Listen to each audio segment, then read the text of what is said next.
Welcome to the Popcorn Talk Network. For the online broadcast network that features movie discussion, news, and interviews, press 1. Popcorn Talk. We talk movies. From the Popcorn Talk Network and producers Maria Menounos, Kevin Undergaro, and Phil Svitek, this is iTalk Movies. Long-form interviews with leading members of the film industry. And now, your host of iTalk Movies. Hey guys, sorry, I just need a second to jam to this. Anyway, hey, how's it going? I'm Carrie Lane. Welcome to iTalk Movies on the Popcorn Talk Network. Today, I'm here with Hugh Scott, who's in the amazing movie Deadpool. I will warn you now, we are going to talk about the movie, so if you haven't seen it, there are some spoilers that are probably going to be mentioned on this show, so I have warned you. Anyway. Yeah, I've been not spoiling things for a year. Good. I'm ready to start spoiling stuff. Right. My lips have been sealed, and I'm ready to just dish it out. Fantastic. Cool. So we've warned you guys. We've warned you. Well, let's get started right away. We're here with Hugh. Thank you for coming. Oh, thanks for having me. I've been looking forward to this. Yay. So in the film, I was reading that from the comics, the character's name is Worm. If you want to elaborate on that, please. The character's name in the comics is Worm Cunningham. It changed in the movie, as things tend to do when they're adapting things for the big screen, to David Cunningham. But if you take a close look at my makeup job in the movie, you'll see that it in some ways references Worm Cunningham's mask. Interesting. So it's very much inspired by the character in the original Deadpool comic books that came out in '97, who's in the origin story. Now, did you read the comics as well, prior or getting ready for the role? I became a fan when I got it, and as I've been telling everybody, thank God, because I would have been so much more nervous going into audition if I was as big a Deadpool fan as I was then as I am now. Oh, nice.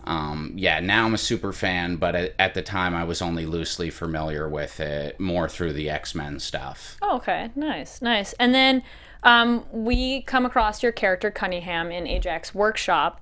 What was that experience like, being in that? You're pretty much strapped to the bed the whole time? I'm right? strapped to the bed most of the time, which kind of makes it easy as an actor. At least I know I'm not going to bump into any of the furniture. There's two cardinal rules in acting: hit your mark and don't bump the furniture. I've been known to violate both rules, okay. Both on purpose and accident. But yeah, when you're strapped into a hospital cot, you're not going to miss your mark, and you're not going to bump the furniture. So half of my job was done, and I could just focus on the creative side of the process. Nice. Now, were you actually strapped down? Like, if you had to get up, did someone have to, like, release you? Yes, if I had to go to the bathroom, I would say, please release me. And they were great about it. I'd love to sit here and joke and say it would take 20 minutes, but they were super diligent about it. And you had quite a bit of makeup going on. What was the process of applying it? What did it feel like? The makeup team did a fantastic job. I was up there for a couple weeks. I had almost a straight week of makeup tests. Like I said, they wanted to reference the Worm cyborg mask from the comics, but do something original and different for the big screen. It was a long process. I would say I was in the makeup chair about 90 minutes a day. And then there was constant touch-ups throughout the day. But it is so much fun, and it does help the character come to life for you.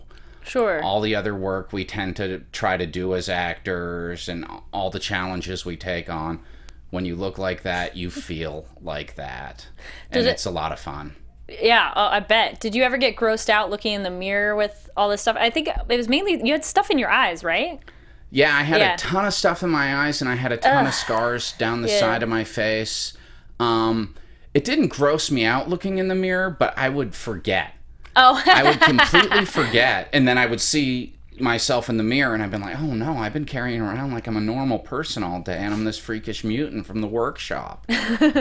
Did you send any funny selfies to, like, your family? They were pretty strict about photos on the set. True. And out of respect for the material and for the filmmakers that had been working on it for such a long time, I obeyed. I'm not the biggest selfie junkie in the world to begin with.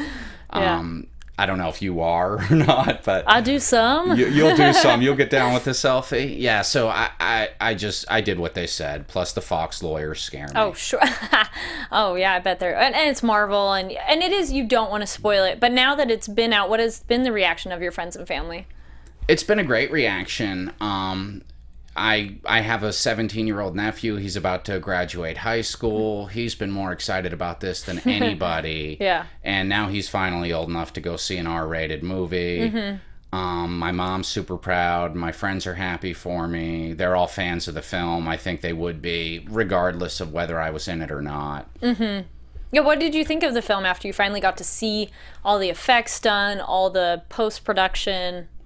I'd say that this is where they raised the bar, that this might be the best superhero movie of all time, and the movies that come after this are gonna have to be this good.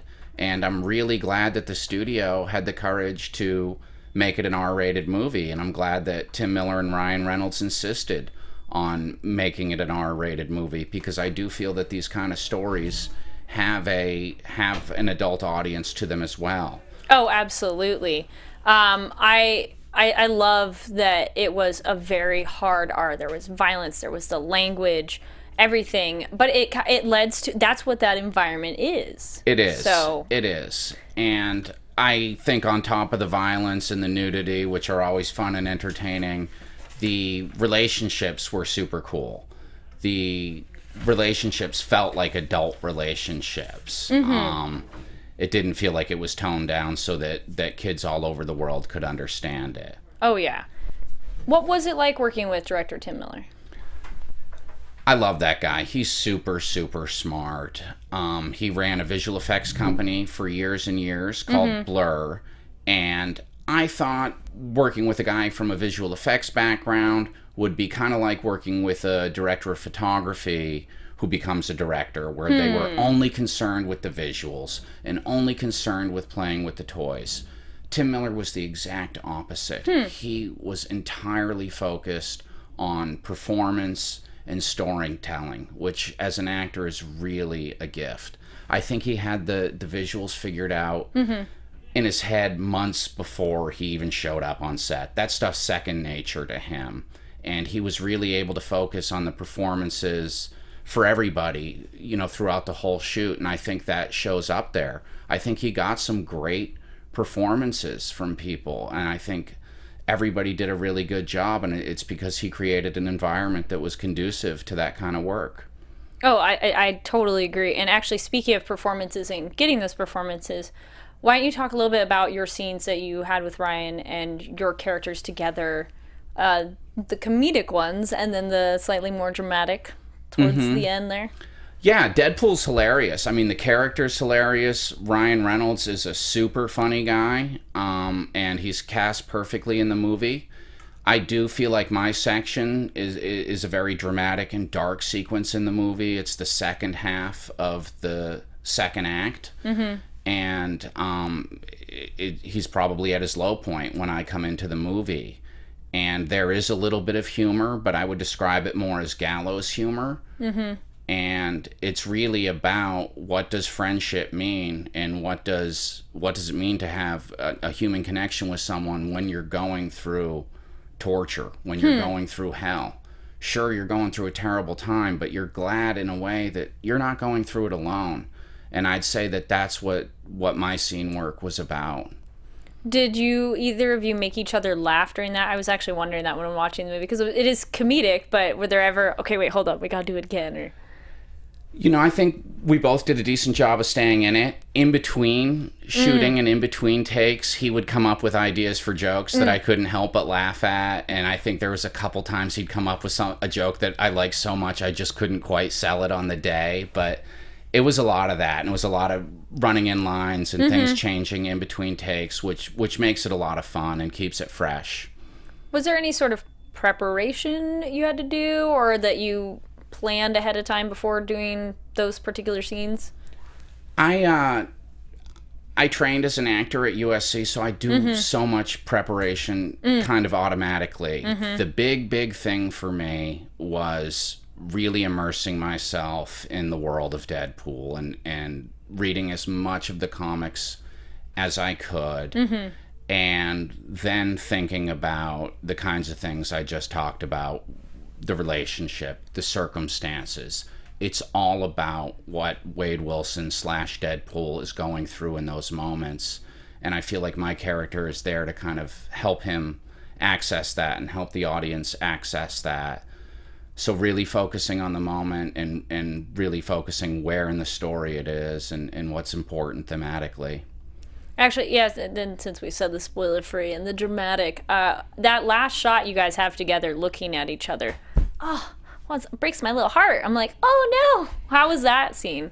It was great. It was a big day of shooting the fight scene between Ajax and Deadpool, and my shot was at the end of the day, and it was, you just had to be ready. It was a big challenge because I was waiting around for about 10 hours to shoot. Oh, wow. And in the full makeup, like I said, Yeah. and really accessing what it means. This is the last person you're going to see on Earth. You know you're going to die. And again, maybe on some level, as odd as it might be to say, that you're glad you're not there alone. You're glad you don't die alone.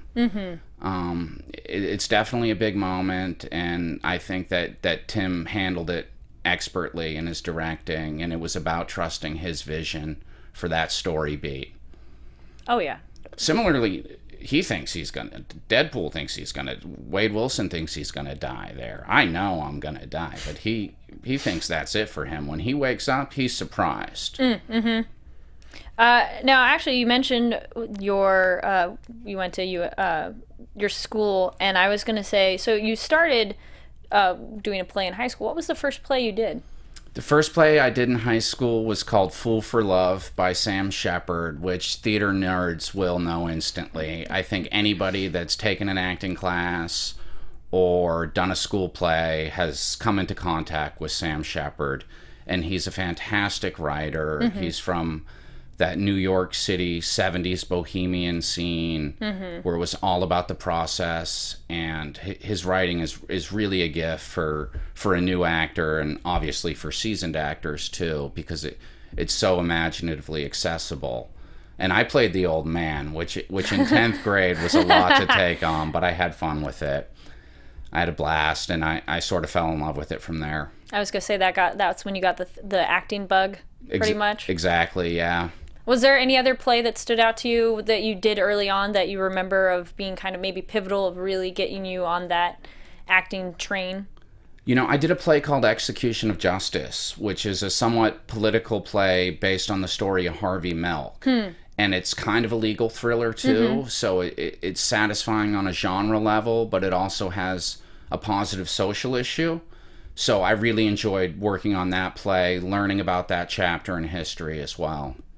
And that was in college. That was directed by a guy named Jack Rowe, who was a big influence on me as an actor and an awesome guy to know as well. Nice. And then, actually, speaking of, you did that one was kind of a crime drama. You are apparently really into crime dramas. I read about that. Yeah, I've played a slew of bad guys, and it's always really, really fun. Crime is realism, and crime is a human problem. And when you take acting classes, they often talk about what's at stake here. When you're acting in the crime genre or writing in the crime genre, it's very clear what's at stake. Oftentimes it's life or death. Other times, it's freedom or prison. So it becomes immediate what to play. On top of just being a little bit hammy, it's fun to play bad guys and fun to be on the set and wielding guns around. And then you've also done a little bit of everything. You've done voiceover, you've done commercial, you've done television. How does each one differ to you, of what, like, positive, negatives, or favorite things about them? Yeah, I love doing them all, and I feel really lucky to be able to pursue them all simultaneously. And there have been times where if I wasn't working in TV, I wouldn't be able to support my pursuits in voiceover. And there's been times where if I wasn't working in voiceover, there's no way I could afford to keep auditioning for film and TV when that became challenging for me. They are all similar in ways that it's all a performance ultimately. I always get a little bit nervous beforehand, like the good jitters. Voiceover is super technical, and if you're a little bit tired, it shows up in your voice. If you're a little bit frustrated with the way the last take went, it shows up in your voice. So you have to be super precise, and I think that's probably why so very few people work in voiceovers, because the technical requirements are so specific. I've worked a lot in commercials.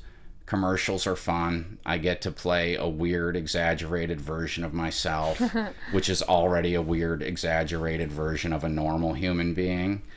And a lot of really, really funny people, and a lot of write them, and a lot of really funny people direct them. So it's a good way to learn comedy, doing commercials, and a good way to learn thinking on my feet, because they do make changes, and you're going to have to do the same thing 100 different ways. So it was good exposure for me as an actor, both in terms of just being on the set and in terms of shifting on the fly. Oh, yeah. Because, yeah, you're doing the same thing all day, and you cannot do it the same way you just did it. You have to come up with something new, or they just came up with something new, and you have to execute it perfectly. What has been your favorite, what was the most fun commercial, you think, to work on? You know, for years I was part of a campaign for Del Taco that was internet, radio, and web. Okay. So it was really fun to kind of work in all three mediums on the same project. I thought that was fascinating, and to kind of see how the marketing related and how it changed for the different format. Oh, yeah, sure, I bet. What was anyone at that particular time a little more challenging to work on, or were they all about the same?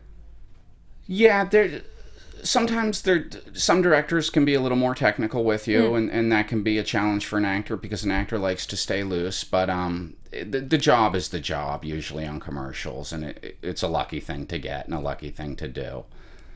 And then has there out of respect for all the people that work so super hard, I wouldn't describe it as the hardest job in the world. No. And then has there been a particular television role that really stood out to you and was more, just stood out more than another one? Yeah, I really enjoyed working on The Closer. It was a big season finale for them. A lot of big action. And that was new for me, and that was an exciting challenge to try to rise to, on top of, they had a great cast of serious actors on that show. And to be in that environment and at that age and around that caliber of actors was a real dream come true for me. That definitely sounds like that would be quite an experience. And then also you're from the East Coast. How do you feel East Coast versus West Coast? Any differences stand out to you? Oh yeah, that's a classic question. I was born in Boston. I grew up a couple years in the city, moved to a smaller suburb outside of Boston called Dedham, which is literally just across the Charles River. You could throw a frisbee across and be in Boston. I love the East Coast. I love going back there to visit. I'm also really happy here, and one of the great things about this town is you're able to pursue what you love, as you do as well, and it's a lucky place to live, and for now I have no plans on leaving. Well, weather here has been nice lately too versus East Coast. Yeah, you won't hear me complain about it. Even if I am a little sensitive to the sun, I tend to get a sunburn, but I still don't complain. At least you don't have to shovel snow out of your driveway, right? No, and that was my job growing up. So I'm glad I retired from. I'm a retired snow shoveler. This is on your resume. You're like, yes, that's really how I got into acting. Is I used to shovel snow, and I was looking for something better to do, and I sort of just fell into this whole acting thing. And then, actually, as a child, then you had an accident as a child? Yeah, when I was 5 years old, I was going to a movie, crossing the street at a crosswalk, and I was run over by an elderly person. She didn't realize what she hit. She backed up and she ran me over again. Oh my gosh. Yeah, it was a little dramatic, and it was a little scary for my parents, I think, at the time. But I do remember waking up in the hospital and the doctor telling me, "You're a very lucky boy." And for some reason, that's always stuck with me and always kind of reverberated through my head. And I constantly remind myself of that. Wow, I couldn't imagine that is a very pivotal, life-changing moment. It was, yeah. Like I said, I was so young, I didn't know what was going on. I thought it was fun when the nurses would come visit me. I thought it was fun when the doctors would come visit me. I thought it was fun when I went to physical therapy. Now, being older, I can just imagine what my parents were going through. Oh, yeah. That is probably better to have it happen as a child. It probably made it better in terms of healing process of as people get older, it's always harder to bounce back from an accident. Yeah, I definitely had youth on my side for that one. Oh, wow. That's definitely crazy. And going youth, and then we're transition family. You have a deaf brother? Yeah, my older brother is 8 years older than me. My sister's 6 years older than me. So maybe I wasn't planned. Who knows? We'll leave that a mystery. But before I was born, my brother was adopted by my parents. My mother has a background in special education. And there was a deaf child up for adoption in the town where my father was attending medical school. And one, they wanted to grow the family. Two, I think they saw that they were in a unique position because of my mother's profession to be able to help my brother in a way that maybe other people couldn't. They could do more for him than anybody else, I guess is what I'm trying to say. But as far as him being adopted, he was there before I was there. So I never looked at him as being adopted or really considered what that meant. And as far as him being deaf, he was always my hero growing up. He played football in high school. So I looked up to him the way any younger brother would look up to an older brother. And that kind of has changed your perspective on communication, correct? I think so. I have to be able to communicate effectively with him, and I swear the guy can look at me and he knows exactly what I'm thinking, even if I just move my pinky a little bit. He knows exactly what it means, and I'm super proud of the way he's doing. He's the principal of a deaf school outside Rochester, New York, and he's got a beautiful daughter, 2 beautiful kids that are a little bit older, great wife, and he continues to be an inspiration to me. So, and I would assume you learned signing to communicate with him, or was there another... That's an interesting story. I'm learning sign language now. My mother, because she's a communication expert, her plan for me was to really teach him how to read lips at an expert level and how to speak at an expert level. So he's great at reading lips. He's tremendously verbal. So I never learned sign language. Now that I'm older, I realize there's more we could say. And so I've made it a big priority to learn sign language, and I'm going to surprise him with that next time I see him. Well, don't tell him to watch the interview yet then. There you go. Yeah. Well, maybe he won't know how good you are yet. You'll surprise him with your ability of it. It's another spoiler, that part of the interview. This is true. That's fascinating of learning to read lips, and it's just another way of communicating, expressing yourself. And then you've chosen a medium that is about communication and expressing yourself. Right. And as you know, you're an actor yourself. A lot of acting is nonverbal communication, and a lot of the communication with my brother was nonverbal as well. So I do believe pretty strongly that having my brother in my life might have influenced how I became an actor. Oh yeah, I've definitely, and it feels like a lot of aspects of your life have led you to where you are now, of different forms of training, and that's seems like a wonderful convergence of all those aspects of life. Thanks. And then you're also into a charity, if you want to talk about that as well. Yeah, I'm a regular supporter of Hillside's charity in Pasadena, which helps out at-risk youth, kids in very difficult circumstances. Some of them can be around their families, some of them can't be around their families. And it's all about empowering those kids and trying to secure a better future for them. I heard about them through a former agent of mine, and I've been supporting them on a yearly basis for the past 5-6 years. Do you ever talk with those kids about acting in your process or anything like that? No, but I think now that my career is advancing a little bit, I think I might be in a position to do so. Yeah, it'd be another... I don't know how it works in terms of interacting with the charity, but that would be a wonderful gift that you'd be able to give. Yeah, I think I'd like to do it too, regardless of the circumstances that kids are in. I think even if you've got a great family at home and things are going well for you, I think acting can be a real positive focusing force for younger kids. I know it was for me when I was growing up. So it's definitely something I'm interested in. And do you have any current projects that you're working on or anything coming up next that you can talk about? I finished a live-action feature where I voiced a Scottish dog, and I got to use my Scottish accent, and my grandfather was from Glasgow, so I was super excited to do that, and I loved my grandfather growing up, even if he was a little bit hard to understand when I was super young, and I totally relied on my memory of him to prepare for the role, and it was a lot of fun. Deadpool was a dream come true. This was a different kind of dream come true. Fun to think of, like, yes, I'm a person in Deadpool, and then I'm a dog. And then I'm a dog. It's quite a wide variety of. It's quite a wide variety, and like you said, doing different jobs in acting, whether it's voiceover, whether it's television, whether it's big movies.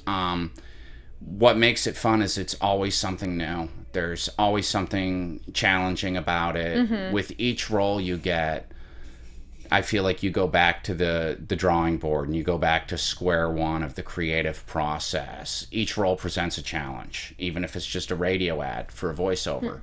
If it's Deadpool, if it's playing a criminal on CBS, there's always something about it that makes it new again, and that makes it fresh and makes it a brand new challenge every single time.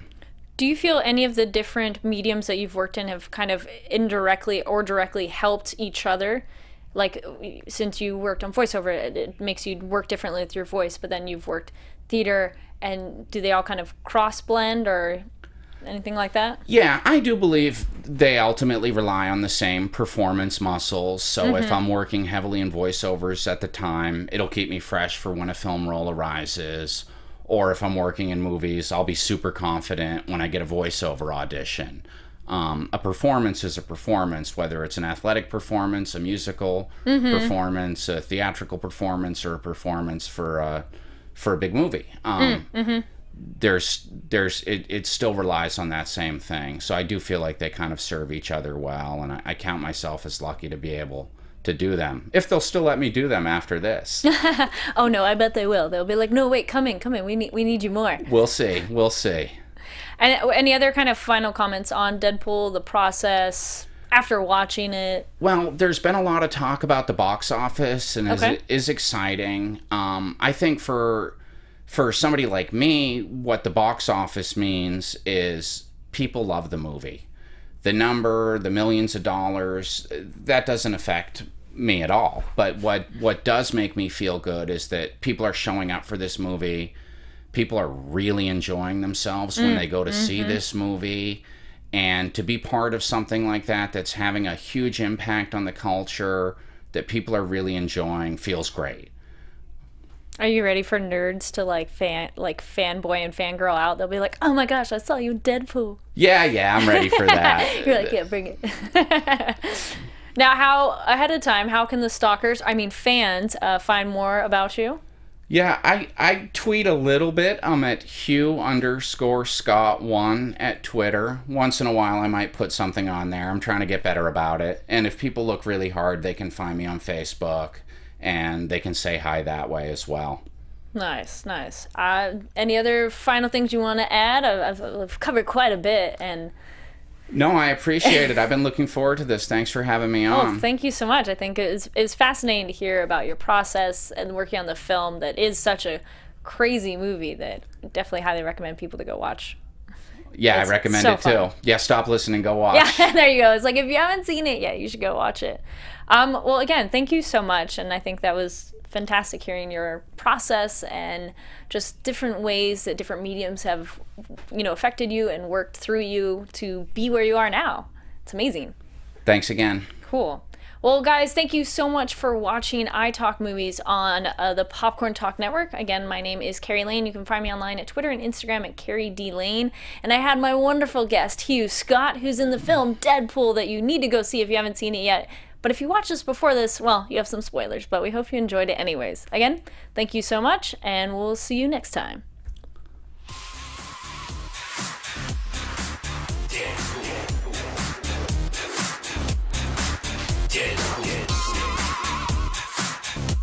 From producers Maria Menounos, Kevin Undergaro, Phil Svitek, and the entire Popcorn Talk Network, we would like to thank you for tuning in. For questions or comments, be sure to visit popcorntalk.com. I'm Sir Richard Wentworth, and this has been a presentation of the Popcorn Talk Network. The views expressed herein are those of the hosts only and do not necessarily reflect the views of the Popcorn Talk Network or its owners or principals.